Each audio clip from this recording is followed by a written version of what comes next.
This is Startalk. I'm your host, Neil deGrasse Tyson, your personal astrophysicist.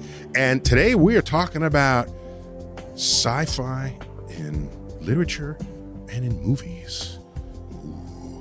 I got with me my co-host, Chuck Nice. Chuck. Hey, Neil. So, Chuck, we have between us Jason Ellis, who's an assistant professor of English at New York City College of Technology, City Tech, we call it. Wow. And you teach a course on science fiction. That's right. They didn't do that when I was in school. There were no courses on science We were fiction learning when I was all these folks. They were all dead and talking about a time in a way with no way understood. Yeah, they were like, no, it's about real science. Okay, you don't even know real science. You have to know that before you can. Do you have to know real science before you write science fiction? We're getting there, Chuck. I had a whole show, Chuck. We let it happen organically, Chuck. Okay. So we're talking about this relationship, and we're featuring my interview with Gale and Hurd. Ooh. Gale and Hurd, I'm a credit watcher at the end of shows. Okay. I don't know if you are. It's hard You're on one TV. of those people. It's on TV. It's hard because they roll the credits. But in the movies, I'm there. I'm the last one out, and they're asking me get the hell out. Okay. Let me tell you something. People who make films love you because that is the ultimate sign of respect. And to sit and read the credits at the end of a film, right on down to who supplied the food. Right. The food truck. Exactly. Yeah. Craft services by Reggie. Reggie and Son. Right. So you teach us a course on science fiction, and as I understand this, you curate their science fiction library. That's right. We got a donation of over 600 linear feet of materials, including 4,000 You're measuring magazines. books by feet. Right. If you think of like a standard shelf is 3 feet wide, 600 feet long, that's a lot of books. That's a lot of books, dude. And so you got that. So you're the man for that stash. I help coordinate it with the library, but it's a really tremendous resource that we have now. And a lot of science fiction first appears in magazines, if I remember correctly. Is that correct? That's right. More so in the past than today, but certainly there's a very vibrant publishing industry in science fiction magazines now. Like Astounding Science Fiction's having their 90th anniversary this year. Astounding Science 90th anniversary. Yeah. Wow. Yeah. So Gale Ann Hurd is a producer, and I think her first day on the block was the Terminator. Nice. Good movie to start out on. Yes. Start your career. Right. What a baptism that is. Did the whole trilogy. She's got Armageddon under her belt. Okay. But don't get me started. That movie violates more laws of physics per minute than any other movie that has ever been made. Just FYI. Love it. She did Dante's Peak. So these are films that are different branches of science. Dante's Peak, of course, is volcanoes. Right. Also did, of course, The Walking Dead for television. Wow. So science fiction, science fantasy. And so when did you first get into science fiction? You're an academic professional at it. So right. I guess I've had a lot. A lot of academics, it's something from childhood. Right? It is for me too. My first strong memory I remember is when I was 3 years old, watching 3 years old. Nice. I'm in front of when I was 3. It's like probably the only thing I remember from back then, but it was like burned on my brain. Seeing the Millennium Falcon deftly maneuvering between the asteroids in a trailer for The Empire Strikes Back when it first came out. Right. And it was playing the drive-in, and my folks saying, no, we're not going to the drive-in to see that. And so it was like this tension of the desire to see this fantastic spectacle on the screen and being told I couldn't. From then on, so you got imprinted. Yes, and it's something that stuck with me throughout the years. Did you ever get to see Star Wars? I did get to see Star Wars. I've seen it hundreds, thousands of times probably. Which medium were you most enchanted by? The film, TV, or? It was primarily film originally, and then television became a part of it later on. And I didn't get into reading science fiction until I was until you learned how to read. Well, I had to learn how to read first, but it happened a little after 3. Right. just a few months. Right. But it was strange for me to get into reading science fiction because I originally really enjoyed reading science popularizations, like Einstein's Relativity, Stephen Hawking's A Brief History of Time, Mirror Matter, other books like that. Carl Sagan, his works. And it was one of my friends, Marty Magden, Boy Scouts. So popular nonfiction science. Right. What you're talking about. Right. Yeah. Who worked at the local Barnes & Noble. I was having him order me new books once the library was out of stuff that I could read. And he said, Jason, you ought to try out science fiction. And so he introduced me to Asimov and Bradbury and Clark, and got me into reading it. That's the Trinity. Yeah. Yeah. Three of the early grandmasters. Yeah. Okay, very cool. Very early, dude. So, of course, I had to know how Gale and Hurd got interested in this. And so let's check it out. So I'm looking at this filmography, and it has very strong overlap with the geekosphere. I am. I'm a geek. I'm a nerd. Before there were words to describe it. Were you a girl nerd? Girl Oh my geek? God, yes. Are you kidding? Oh my gosh. So how early did this manifest? I started reading comic books when I was 6. Okay. And I mean, this is how geeky I am, all right? But I don't think girls did back then. 'Cause No, I looked at the no, ads in no. the back, it was all for guys. No. All the ads No, were but for. I love them all, and I would admit I was a Marvel girl. Okay. Okay. Guilty as charged. Mm-hmm. And then I graduated into science fiction novels, both YA, which Young adult. YA yeah. didn't exist back then. It wasn't its own No. category, really. No. It was still children's books. And I became so obsessed with it that I actually advised the local library, this is Palm Springs, California, and suggested what books they should acquire in science fiction, fantasy. And You were out horror. ahead of the librarians. And then I started writing book reviews, predominantly about science fiction, fantasy. You and know, horror. people who read a lot disappoint me if they do not take that wisdom that they've acquired and somehow share it with others. Because you're keeping it all locked up into yourself. And the fact that you're writing reviews, you've satisfied my. Thank you. Thank you. You're okay by me Thank on you. this. That you've obtained some kind of insight into the human condition, into storytelling, and then other people get to know about it. So I mean, I was not only passionate, but I was proselytizing for the genre. So Jason, other than sheer entertainment, is there some other value you can ascribe to reading science fiction? And I ask that because if you read novels, people can be entertained by novels, but at the end of the day, you also gain a little extra insight into the human condition and human emotion and love and hate and war and peace. So there's an extra, and maybe if it's embedded in a history, you learn a little bit about the history of the world. So in sci-fi, what else do you get out of it? I guess one of the things that I like about science fiction is that it combines the STEM fields with the humanities. Science, technology, engineering, math. Yeah. Right, exactly. And so instead of just having a story about science and technology, it looks at how science and technology affects individuals and society. And it's through those means that we get to ethical questions, philosophical questions. Very good. Absolutely, yeah. I think that's one of the things that drew me to science fiction as a kid was my first encounter, I would say, wasn't reading, it was Star Trek. And what I really liked was not the spaceship and not the fact that there were aliens, but the fact that all of mankind worked together. And I thought that was the coolest thing in the world, that all these different people were on this ship and they never, ever talked about their differences. Not once. Interesting. They never, ever acknowledged that anybody would. And then they would meet these, like, creepy, crazy-looking aliens, and they would never say, like, what's up with your face? They,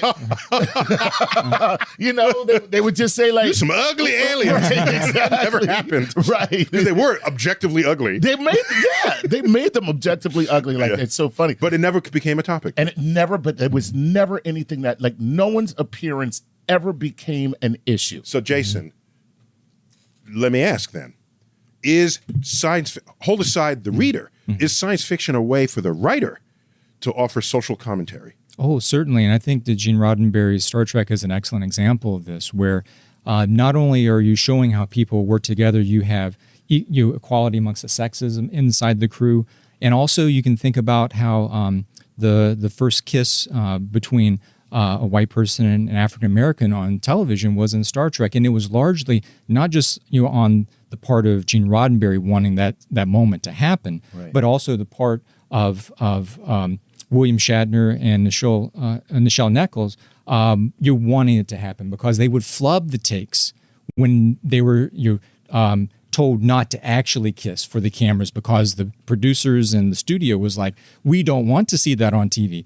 But Shatner and Nichols, they kept messing up those takes, but always nailed the ones where they were actually kissing because they knew how important that was for people to see that on television. And of course, Bill Shatner really liked kissing Lieutenant Uhura. Well, so the weird thing is, of course, when they did kiss, they got mail from some southern states objecting to this on television. But I don't think they ever got mail when Shatner was kissing the green aliens.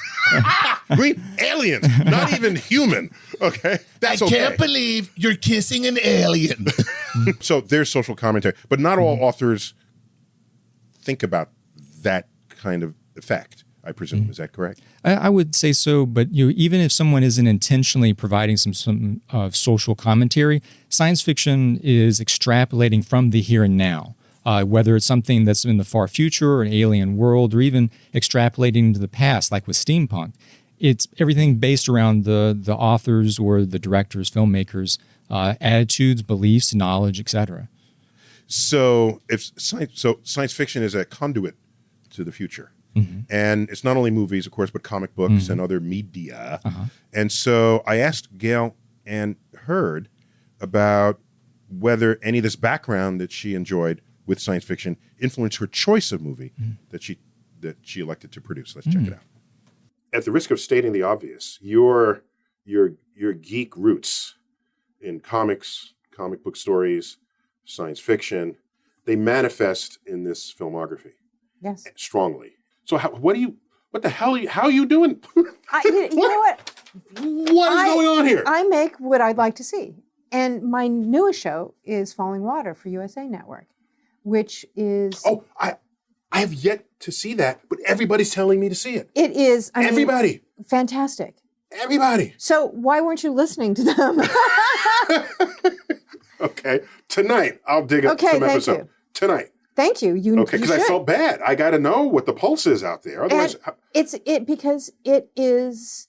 I mean, if you liked Inception, that was a great amuse-bouche for Falling Water, because Inception, these are the nested dreams of reality, and we're following in Falling Water. We're following 3 different characters who are all seeking something that's missing from their lives. And there's a shared dream among them or something? It turns out that one of the conceits of the show is that we're all dreaming separate tiles of a large mosaic.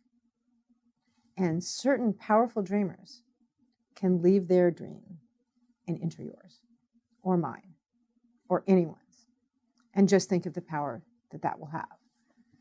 And how valuable they will become to people who want more control than they already have over the world. So, Jason, can you assess the causes and effects of the chicken egg technology shown or imagined in science fiction? Does it become real? Is something that we do in science that then gets adopted, but they take it another step? What is that relationship? I think it's a very complex relationship, one where both feed into each other. It's like a feedback loop that works in both directions.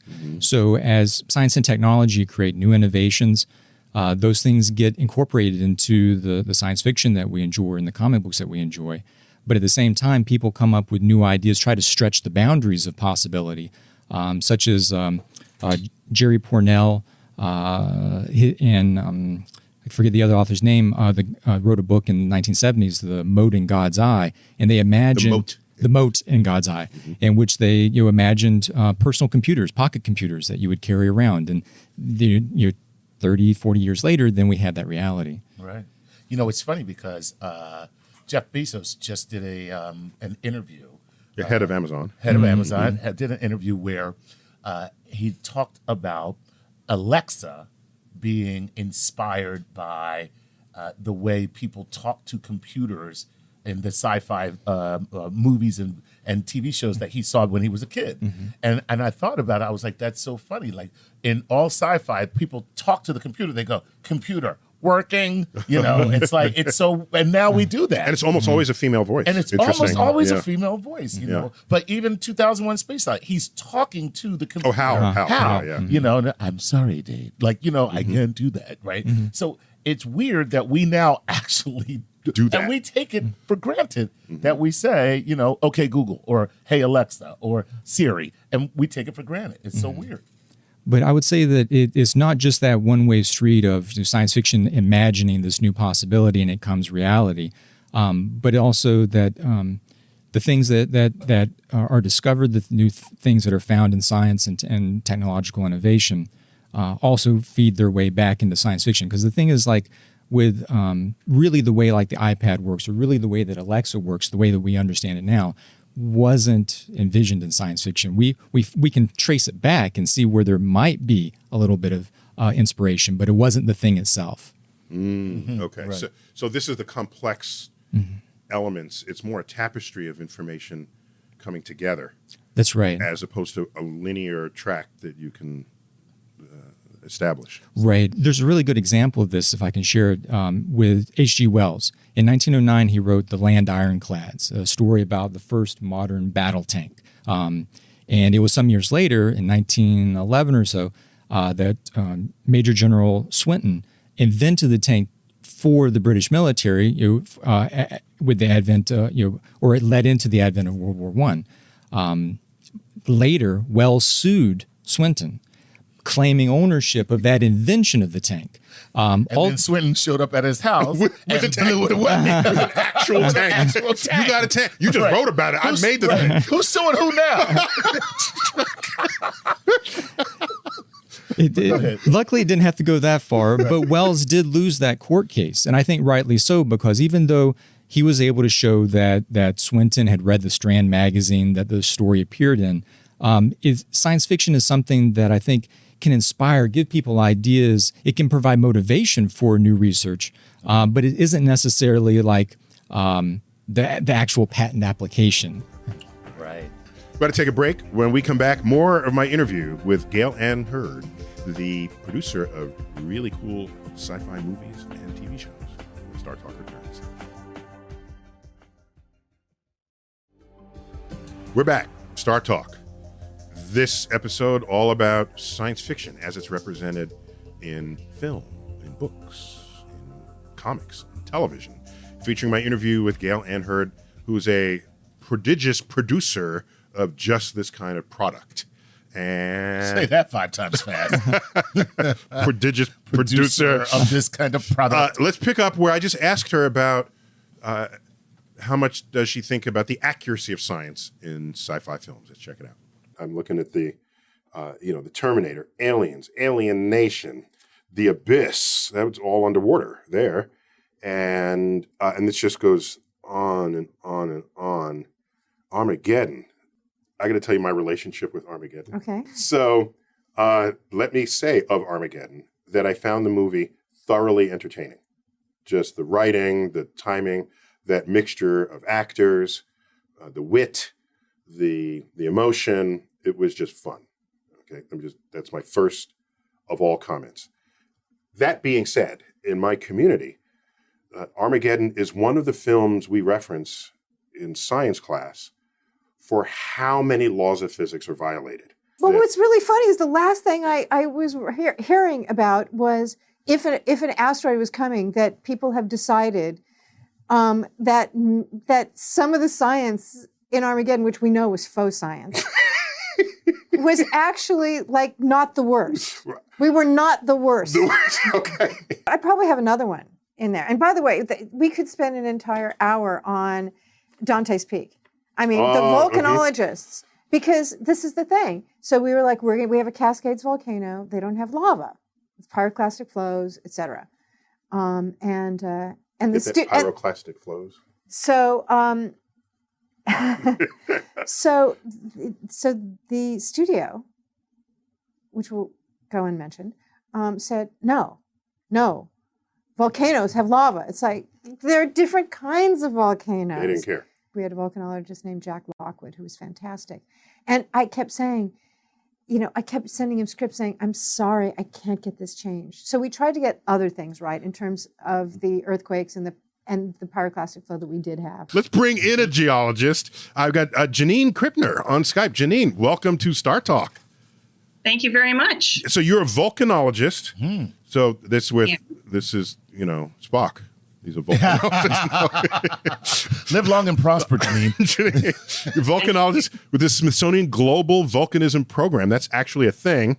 And also a science communicator and blogger for In the Company of Volcanoes. And you haven't melted yet or anything. You're one of these people who walks up to volcanoes and studies them. Yes, I am. But I study the pyroclastic flow side of things. So your expertise is where Dante's Peak got it exactly wrong. No, they got it. Well, the pyroclastic flow was great. Oh, I love that scene. So now just wait. So they were able to include pyroclastic flow with lava, but the lava part was false The lava part's completely wrong. for that particular volcano. Yes. So briefly, tell us about pyroclastic flow. So Yeah, 'cause, I pyroclastic flow totally is know it. basically Yeah, Chuck knows it. very fast. Chuck knows it, Yeah, but for the rest of us, I'm going to go get some coffee now, Janine, because, pyroclastic flow, I mean, that's where I'm a Viking. Right? What do you think it is? she's calling you out. Yeah, exactly. Go, Chuck just left for coffee. Yeah. So now go. So tell us about it. It's this really fast, really hot cloud of hot gas and hot volcanic rock. So it's basically a racing cloud of death that goes down a volcano and can destroy everything in its path. So they showed that very, very well in the movie. In fact, that was the scene where I watched it as a 13-year-old girl going, that's what I'm going to study for the rest of my life. Whoa, wow. Talk about inspiration. That is cool. So Wait. Just to clarify, listen to what she just said. She said, I saw this rolling cloud of hot death, and I want to study that for the rest of my life. That's 13-year-old girls do, right? exactly. Very cool. So how would you generally rate the science in Dante's Peak? Is it one of the best volcano movies? Because, there's the Pompeii has been done 5 or 6 times, since movies could be made. Where would you rank that? I would rank Dante's it at the top by a very big margin. Oh, wow. Okay. High praise from Caesar. So in Dante's Peak, what would you say they did best? And what would you say they did worst? The best, I'm a bit biased, but the pyroclastic flow was fantastic. You think The she's ash biased? plume was great. The ash spreading out over the town was fantastic. The uncertainty around the eruption as it's leading towards eruption is pretty good. The monitoring that they're using, the different tools like seismicity, measuring the gas is fantastic. Not so great was the volcanic ash. I have a major beef with the volcanic ash. And of course, the lava flow, that's the volcanic elephant in the room. And they did the Lahar really great too, that mud flow that wiped out the bridge and killed our fearless leader, unfortunately. And with the outrunning of the pyroclastic flow, so they make it into the mine shaft, it looks like everything's okay. Really, that really hot, scorching gas cloud probably would have got them a bit there in the end. So what was the problem with the ash? You said I had a real problem with the volcanic ash. Why? They have used wet newspaper, so it looks fluffy and really soft. But in reality, volcanic ash is pulverized rock, crystals, and glass. Ooh. So it's really nasty stuff. It can collapse roofs. It can cause breathing issues. You do not want it in your eyes. It's horrible. So ash is just the wrong word. It's a wrong word. Yeah, It's not ash. It's not ash. Yeah, It's volcanic glass. volcanic pins and needles. Yeah, exactly. Volcanic shards. Shards. That's what it is. Here. It's volcanic shards. Here Volcanic now. doomy bits. Yeah. So how about the banter among the science folk in the movie? Because that takes research to get that right. How did they do there? I think they did pretty good, especially the coffee addiction. That's a really important part of being a scientist, probably in many fields.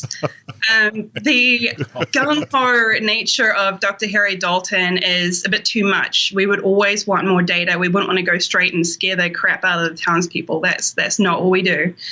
Until you have enough data to do so. Right.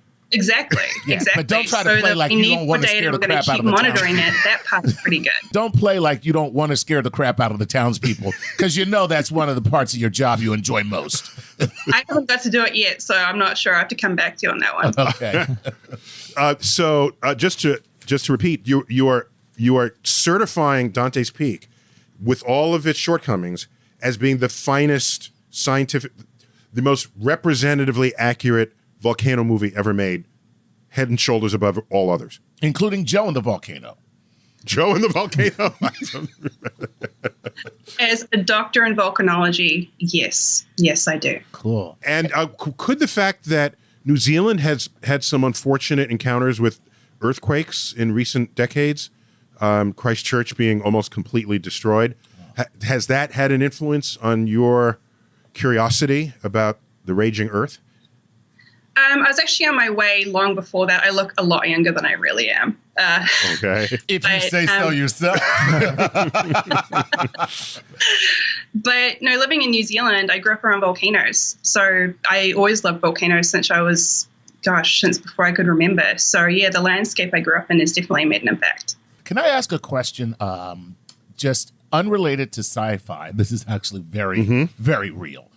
There are some people who advocate for the denial of climate chaos and being caused by humans that say that volcanoes are kind of the culprit here, that they dump more CO2 Yes. into the atmosphere than anything else could ever do so, and that we're wasting our time trying to mitigate human activity with respect to producing carbon. What do you say to those people? I can see why people think that. In fact, people don't even realize just how much activity there is when they think that. But in reality, volcanoes on land and underwater produce less than 1% of carbon dioxide than people do. So it's so true on any, it's just not.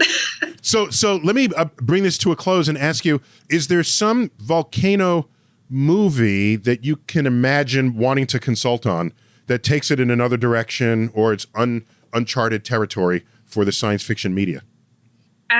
Goodness, that's a good question. We've done the supervolcano thing. That's been overkilled. How about underwater volcanoes or ice volcanoes, as we have on some of the moons of Jupiter? That'd be a neat one to do. Yeah. Would we be in space, or is this somehow happening on Earth now? Astronauts on a planet that has ice volcanoes. How about that? That's a good. Actually, I will see that movie. Because That's a good movie, dude. Because we think of volcanoes as a place where hot things come out of, right? But it's only a place where there's high pressure, and you can have high pressure on a place that's very cold, right? Where something boils at 100 degrees below zero, right? All right, and so now everything is icy to us, but you have high pressure volcanic circumstances on these other places. Okay, so if we get that to happen, we'll make sure you're on the list for their consultants. Yeah. I would absolutely consult. There need to be more scientists consulted on movies, as I'm sure you will agree. Well, excellent. So thanks for coming on, bringing your expertise to us. My pleasure. Excellent. Okay, thank you. That was she was very cool. Yes. I like the idea of the ice volcanoes too. That's right. But Jason, do you have any volcanic sci-fi literature that you dig? Not in literature. Was it the 1967? What? Yeah. Can you dig it? That's right, man. I'm a mad cat. I dig it. I'm digging it, babe. I say the same thing to my students. They probably don't know what I'm talking about. I don't know why I just turned into Sammy Davis Jr. No, you didn't turn into Sammy Davis. You turned into Austin Powers there. Yeah. Oh, big hey. Okay, go ahead. So what volcanoes do you dig? Well, I can't think of any in literature that I've read about, but I am thinking in terms of the movie that you just pitched to the volcanologist that we spoke with, Europa Report. It seemed like part of the story centers on like how unstable the surfaces where they land on Europa, which those you could either see or maybe turn in different ways to be like ice volcanoes, and the inherent danger of studying an environment like that. Cool. Do you know how I know about the Europa Report? No. Because I'm in it. Are you really? Yes. Get out. Yeah, no, this is my office. I ain't getting out. You get out. So what are you doing there? It was a cheap shot. So it's a nicely done lower budget sci-fi film. Okay. And it's called the Europa Report. They try to take a different angle on how you might make a movie. Right. So this is a mission to Europa to see if there's life there. Right. And the entire movie are just the cameras stitched together from the different cameras in the ship and outside the ship. Oh. So throughout the entire movie, say, camera 3, camera 6. Someone walks with it, camera 8. And so it is the report of this mission assembled by basically the video cameras positioned around the ship. So that's the premise for it. Okay. And they used a clip of me being interviewed by the news saying, I want to go to Europa because it has an icy surface and an ocean below, and I want to cut a hole and go ice fishing on Europa, see if anything swims up to the camera lens. So they used that clip of me. And they paid me too. Yeah, that totally paid. I forgot it was like $1,000. I said, yeah, good. It's found money. yeah, there it is. Let me think. Okay, do it. Right. So it was an interesting attempt. And you're right, the surface is very unstable because it's ice sheets floating on water that is being heated, and there are heat sources. And so when you heat water under ice, the ice is not stable. It breaks, it refreezes, and you can have ice phenomenon that you might not otherwise be familiar with. That's cool, man. Right. Yeah, I think I read where that they see the fissures change. Yes. On Europa. Yes. And that's how they know that this ice is melting and refreezing and melting and refreezing. And if you find life on Europa, you know what we'll call it? No. Europeans. Oh, no. We gotta take a break. Oh, God. Help us. Help us, Europe. We're going to take our next break. When we come back, more on Startalk. We're talking about sci-fi in movies, TV, and literature. When we return. We're back, Startalk. Neil deGrasse Tyson here, your personal astrophysicist. By the way, we are recording this in my office at the Hayden Planetarium of the American Museum of Natural History, right here in New York City. Better known as the Cosmic Crib. The Cosmic Crib. We haven't done some Cosmic Crib lately. Cosmic Crib. Come back to Cosmic Crib. Yeah. Do some episodes. And we got Chuck Nice, of course. That's right. Jason, professor. Got professor of sci-fi. You know, that should not be allowed. That's too fun. Yeah, that is a pretty cool title. You know what I mean? How many kids take your class? Is it one of the more popular classes? It's one of the more popular classes, yeah. Look how he's so casual. Yeah, just happens to be the most popular in all of campus. I've taught at Georgia Tech as well as here at City Tech, and students always want to sign up for it. Very, very cool. Well, we're featuring my interview with Gale and Hurd, one of these highly prolific producers of really innovative science fiction material, from the Terminator trilogy right on up through The Walking Dead on television, which went through how many seasons was that up to? Clearly, she's not. It's a shame she hasn't come into her own. She's got to figure out her. She's still figuring life out. Figuring things out. You know, she'll get there. So, so I had to ask her, what was it like to work in two completely different media? Television, where there are multiple stories or you can develop more subtleties within a story over many episodes, and a movie we got to go and get the job done and get out. So I have to understand. Excellent. How does that work? Let's check it out. What I've discovered, having been both a feature film producer and a television producer, is that with a feature, you spend 2, maybe 3 years making a 2.5-hour film. It's a one-shot deal. Yeah. And so you've got to get all that character in, you've got to get all that plot in, you've got to wrap it all up. So the television series, we have 10 hours. So those 10 installments. Yes, they're 10 episodes. So it's a 10-hour movie. It's essentially, yes. So we get to learn so much more about the characters, dive so much more deeply, not only into that, but into the mythology, into the world. And into the conceit of the storytelling. Yes, and the stakes are so much greater because you can unfold them and, unspool it more slowly and get more and more invested. Because when you do a movie and you have to get all of that out in the hour and a half to 2 hours, it looks very forced. Exactly. To completely open up a character. And that's one of the constraints of the medium. And television is much different. You can, once you're connected, there's going to be so much more. I mean, the idea, let's say a film like Inception, there's not a sequel. So if you really wanted to follow these characters into the future, that's not happening. Or if it does, it'll happen, 5-10 years later. So tell me, Jason, about the difference between developing a cool science tech storyline and developing the characters within the story. Because it's clear that a movie has a harder time developing people than a 10-hour movie or a 10-hour TV series would. So how, as a consumer of this medium and a teacher of it, how do you split that? Well, whenever you're thinking about like television, obviously you have a lot more time to develop not only the characters, but do the world building necessary for the audience to really engage in the ideas of the show, like with Star Trek, for example. World building, I like that. That's good. Yeah. But whereas like a film, you have to jump right in and get straight to the point. Otherwise, you could either lose the audience or it could slow the pace of the film down so much that the audience begins dozing off.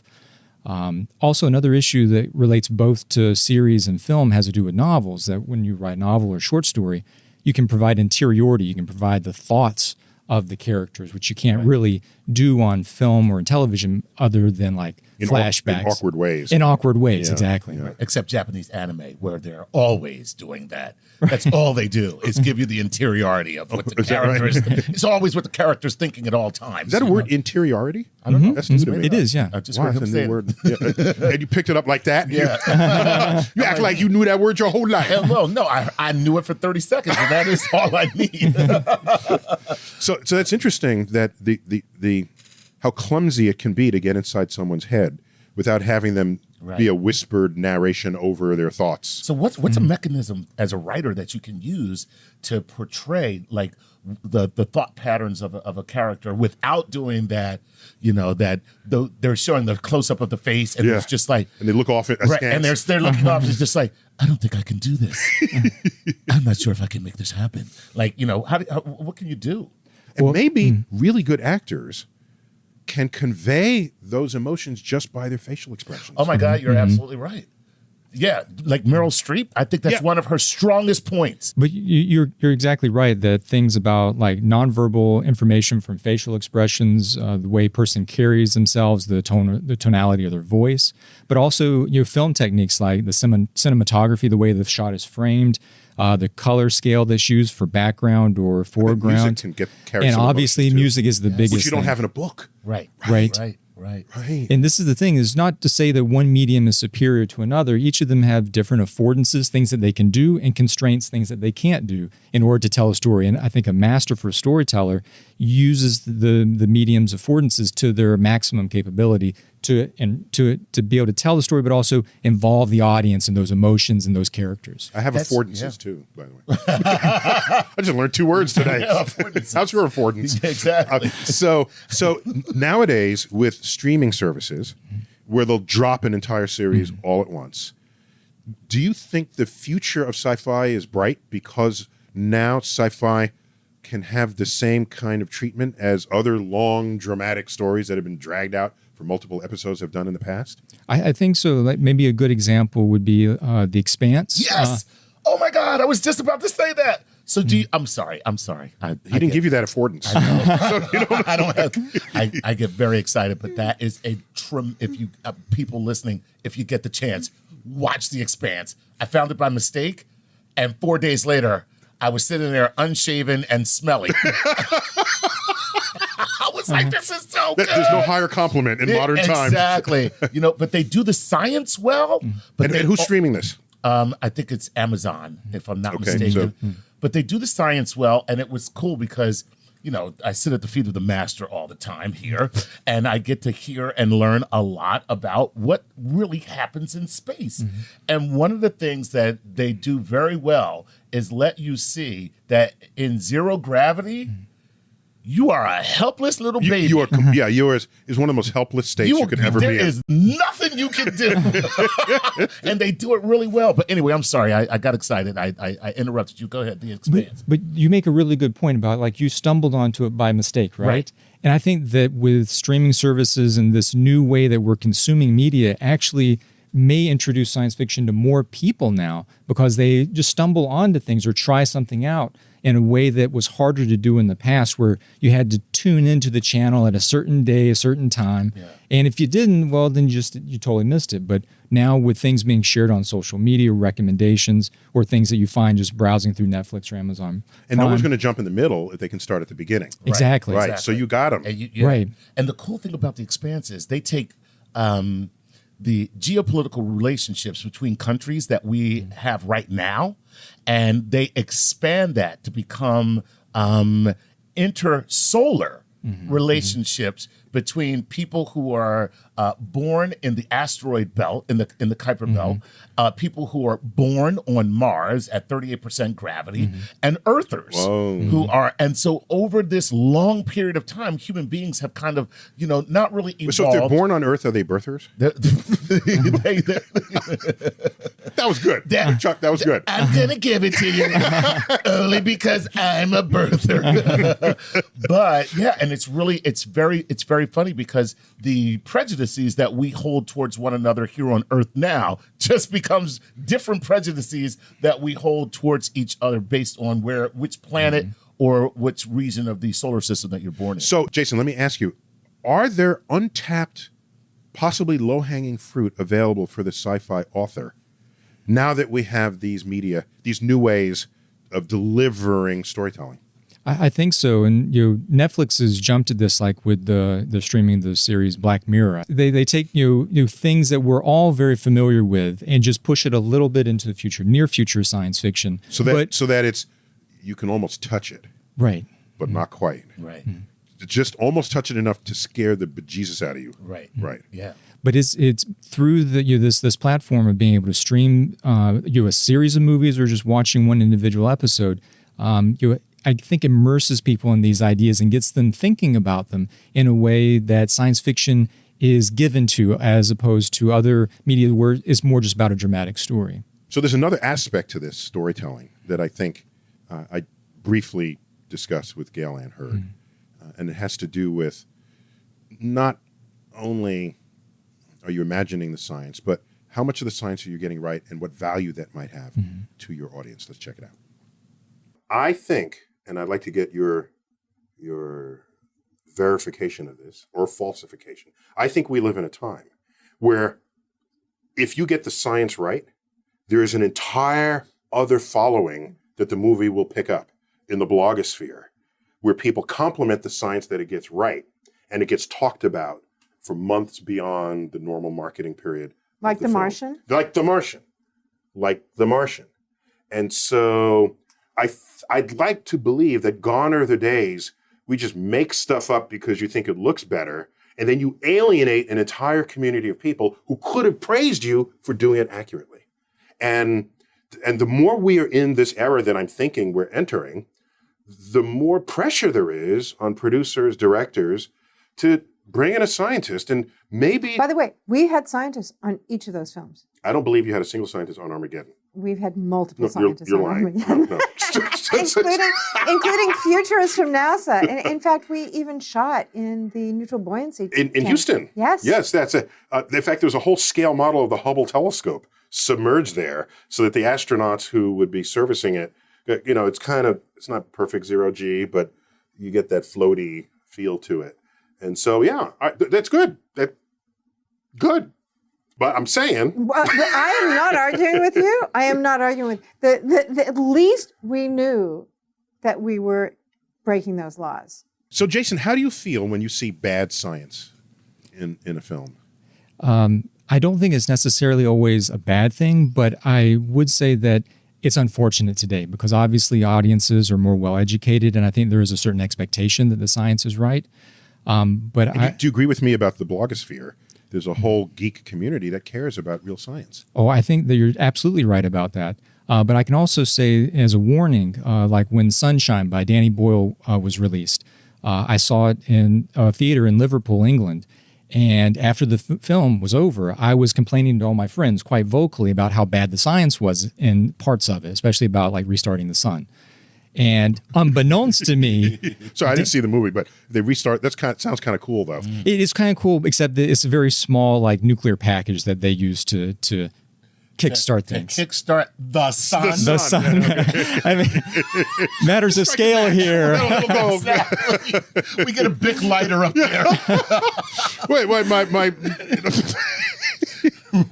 pilot light went out. Let me out. Yeah, go on. But unbeknownst to me was that Danny Boyle's family was sitting in the row behind me.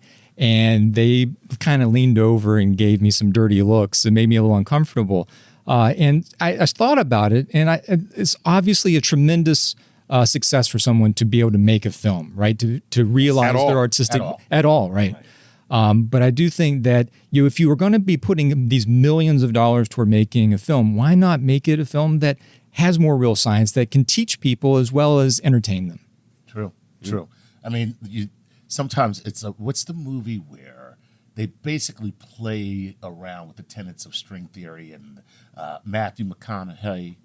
Interstellar. Thank you. Yeah, Yes. okay. And so I loved all the questions that they posed in the movie, but then it comes down to love. So I never thought about it till this moment. Maybe Interstellar spent too much time on getting their science right and not enough time on the emotion and the interpersonal stories that would be embedded within it. Yeah, there's a balance. Yeah, there's got to be a balance. There's got to be. Otherwise, yeah. So you can praise it for its science, but then if there's no story, or if the story is not otherwise convincing novelistically, then what do you have at the end of the day? Because I think we're all fundamentally storytellers, story listeners, even as adults. That's what we are. Absolutely. Yeah, I think it's core to being a human being. Yeah. Is really stories, Related to this is Hugo Gernsback, the father of science fiction, started the first science fiction magazine in April 1926, Amazing Stories. And he defined science fiction in part as being 75% romance and 25% science. I didn't know that. Nice. That's early. And so even from that beginning point of what we think of as modern science fiction, there was this idea that you have to have a balance between being able to tell a story that it's about people while bringing in to show how science and technology influences and affect people and how people respond to those challenges. Nice. Excellent. I'm going to go home and write a story right now. The way I think of this is, you should try to get the science right, but don't let that stop your creativity. But often there's newly discovered science in any branch of science that might be more creative on its frontier than you can be trying to make stuff up. Ooh. So why not reach for that edge? My field, that edge overflows. We gave you wormholes, black holes, the vacuum of space, antimatter, that's photons, lasers. We gave you that. Jason, do you see him bragging? Yeah, I don't mean to brag, but because I can tell you, there's a famous quote from J.B.S. Haldane, and it's, the universe is not only stranger than we have imagined, it may be stranger than we can imagine. Ooh. Which to me says that there's no greater source of material to mine for science fiction storytelling than the science itself. Just make sure you get that 3/4 romance. And you're good.